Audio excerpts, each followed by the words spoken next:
Hello and welcome to another vlog.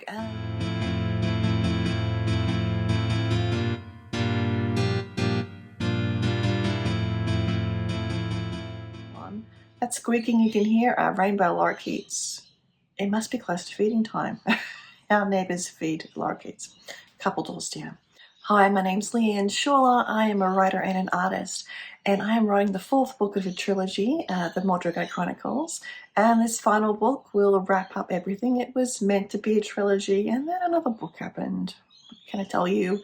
It charts the journey of a young woman who finds herself in the midst of prophecies about the end of the world, where it goes into an ecological collapse, and the visions that come that will help prevent it. And it involves sea dragons. It's an alternate history. It's set during the Regency period. Book 3 had the Battle of Waterloo as its climax, and now we're into book 4, and it's skipping ahead a few years, so technically I think we're now almost early Victorian. So I have spent the morning running errands, and I've just finished doing meal prep for the week. So I make a whole bunch of banchan side dishes. It's a Korean thing that I fell in love with when I was in South Korea this year, and so I more often than not make a set of banchan for the week, and then I'll add to it through the week. I have one scheduled to be made later this week that I didn't think would last as long as the ones I made today would. And tonight is bibimbap, so that is vegetables and meat and rice. Oh my. Now I'm going to head back to the writing desk here, which has my planner sitting on it right now. And I think that confrontational scene is gonna happen. I think I'm more interested in the aftermath. So we'll aftermath it, and then if I need to write new stuff, I will. That did not go well. Well, I got lots of pages written. Are any of them any good? Eventually. I seem to be brain dumping everything that's in Ida Thea's brain, and not in the order/emotional way they would actually come out in. So I'm writing a scene that's going to have to be seriously reorganized. And yes, but at least I got several pages written today, which is pretty good. And the light's going, and I stopped to go out and look at the black cockatoos that were flying by. They endangered, so I always like to go out and have a look at them, though they were quite far away. It's about to pour. So I'm hoping to get this in before it comes down and you can't hear me over the drumming of rain on the tin roof that we have here. So I might put some footage into that if this rain actually hits us. It might just miss us. I'm glancing out the window. So this morning I went to my art group and I took my notebook along because I was having a lot of doubts about the direction of the story that I plotted just, a month or two ago. Things aren't gelling the way that I thought they would. And one of the reasons was I had no idea why Lear was doing what he was doing. So in my Friday night co-writing group, we also do a Monday check-in, well, it's Tuesday for me.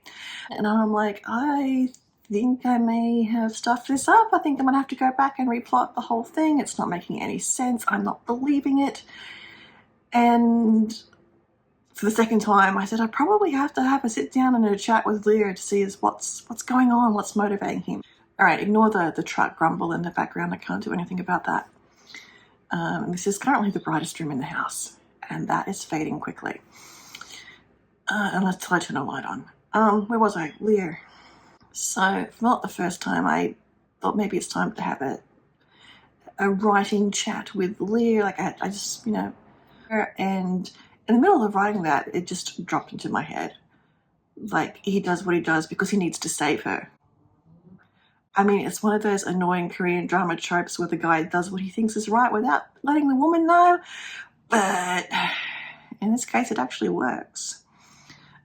She will have his guts for gatos, I suspect, at some point. But right now, she's pretty distraught. He's honestly pretty distraught, and Jasper is wondering what the hell is going on. What the hell just happened, as that song goes. So this morning I went to art group and took my little notebook with me, and I asked Lear a question, and the question was, what happened? It's like the chosen court disappeared. This would be after the last event in A Sword for Wellington. And he told me that he made a decision to pursue his heart and his happiness, and didn't realize that what the price was that he was going to pay for it, which is spoiler, spoiler, spoiler. I've already written all of that. And so everybody's hearts got broken, and he had to make the decision to break his heart and Idathea's in order, A, to keep her safe, and B, so that the chosen court could be completed and carry out the task they've been meant to do throughout this whole thing, which is to save the world from ecological collapse via Arthurian treasures. I had a lot of scribbled out pages and writing that down, but I did get it written down. I am actually wondering if this blank period between what I have written so far, this little short piece of Idathea's heartbreak as witnessed by Jasper, and then jumping forward 5 or so years, that I can maybe do fake newspaper stories. I don't exactly know how I will do that. I will start with a scene where Idathea meets some 2 Dreadeye more who have some information for her. I think I just need to let things unfold as they do. I've worked at the beginning, at least, of this 4th book, which I think is either going to be called The Golden Web or A Soul for the World. I'm kind of leaning towards A Soul for the World because quite a few souls are now involved. We're going to have a prequel short story, which will throw us into the world of Josie / Lunid. Lunid's her name. We need to remember that. And then we'll go back to what happened a year after A Sword for Wellington. Well, about 9 months, really. Close to a year. And then what happened in that aftermath of that aftermath.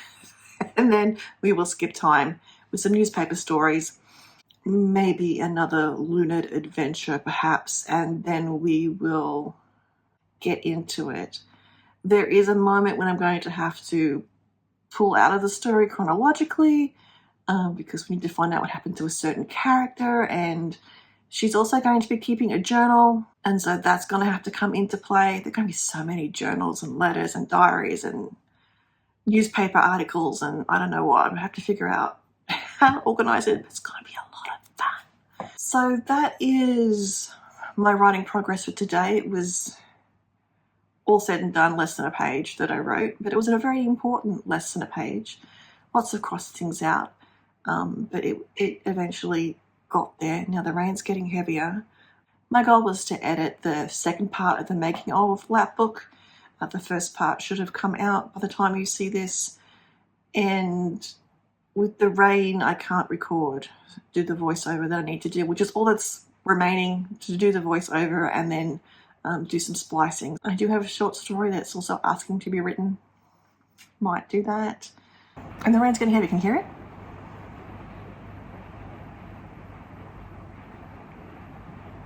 That's a medium rain. That's not heavy.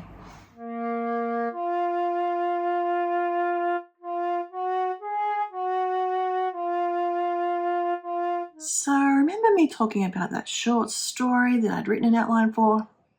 I've written it. I've written nothing on the novel this week, aside from my last posting about it, which was probably at the beginning of the week, probably Tuesday, whenever I said I did it. It's Friday. It's been a whole week. So Wednesday and Thursday were volunteer days, but I managed to squeak in some writing time on the short story here and there. And I just posted it over at the Mordred Chronicles, my publication. So that wraps up that short serial. I am now going to attempt to dive back into a book 4 and see if we can get some writing done before I break and go make some dinner. So it's a scant 3 pages, but it's 3 pages more than I had. Jumping forward in time in bits and bobs is proving to be quite a bit difficult because I want to linger. I want to hang out for a while, but Idathea has stopped corresponding and Jasper is not much of a correspondent. I do need to delve into Jasper next, actually, because he is because he has some issues. Surprise, surprise. And so he might journal about those and actually share them on the page. Or maybe they'll just be cryptic notes of research, which is something I would have to actually also do. alongside him, which is the research about the Fisher King, because he really wants to figure out what his role, what his purpose is in the Chosen Court. Tonight I have co-writing, so I will switch to Lunard's story. I'm slowly bringing that from third person into first person, so it's more of a her journal. I'm also feeling the tug from Ondine to get her story told, but I'm feeling like I want to write it. The next step also is to move the story forward with Idathea as well. So I have all these different threads, I just have to pick one, and that's making it really difficult. And then coming up this week, I'm going away again on another holiday, but I'm planning to bring my writing notebook with me, so we'll see how that goes. Well, you have a lovely view of my air conditioner above my head there. But anyway, I just finished the co-writing session. I have transferred all of Luned's third-person stuff into first-person. It still needs a lot of work. I basically just changed names and pronouns, and it just kind of feels too third-person-y. So it's going to need a little extra work, but what I think I will do is leave that until I do a full editing pass. Back before the Mordred Chronicles was a thing, I was reintroduced to writing by Melanie Levy with just some simple prompts, and I was leery of doing that, but then I thought I'll just try it, why not? And of course got hooked all over again. So there were a few prompts that are actually part of this final book, so I decided, while I was sitting here on my co-writing session, just to type them up. So I have in the process of doing the second last scene, or the third last scene, one of the last scenes, and there will probably be an epilogue as well, actually.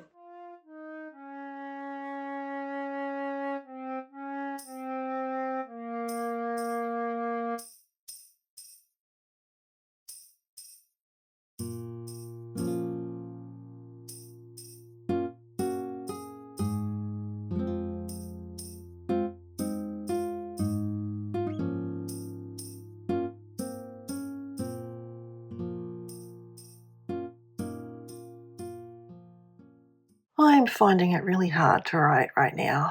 I don't know what it is. No, I do know what it is. This is the darkest, most difficult time of Idathea's life, and well, everybody in the story, and it's just hard to write about. It's just hard to... It's just hard. I feel like I'm writing sort of like a glorified synopsis instead of really getting into it, and every now and then things are said, shared, but I'm not feeling it. Or perhaps I'm feeling it too much. In any case, I got 1, 2, 3, 4. 1, 2, 3, 4. 4.5 pages. I got 4.5 pages done, so that's actually a pretty average writing session for me. But it's beginning to worry me that I'm just not finding my way into this. I think part of it is all the threads. I think part of it is there's this time gap, and I'm writing in the bits in between, which may never get used at all. I'm feeling a bit bleh about it all, which is not a good feeling to be having about the last book in a trilogy where everything comes together. It also has to work out, and we're just not in the working out stage. I think I just need to keep pushing through. I suspect a lot of what I'm writing is not going to end up in this final book. Some of it will. Some of it seems more like discovery writing, like I'm trying to figure this out. So perhaps if I stop thinking about these are the words that are going to appear on the final page and just keep writing, and if I just keep thinking about it as discovery writing, I'm figuring out how these people live their lives over a period of 4 years, I think. Or is it 5? Hold, please. So we're going from there. 6 years. And some of it is just unknown. Like, I don't know how somebody would feel if they lost somebody close to them via kidnapping and was not able to rescue them ever. Do you get over that? Is it like, mourning a loved one? Does life eventually go back to normal? And yeah, so I think life does eventually go back to some sort of normal, as normal as it can be when there's somebody not in your life anymore, right?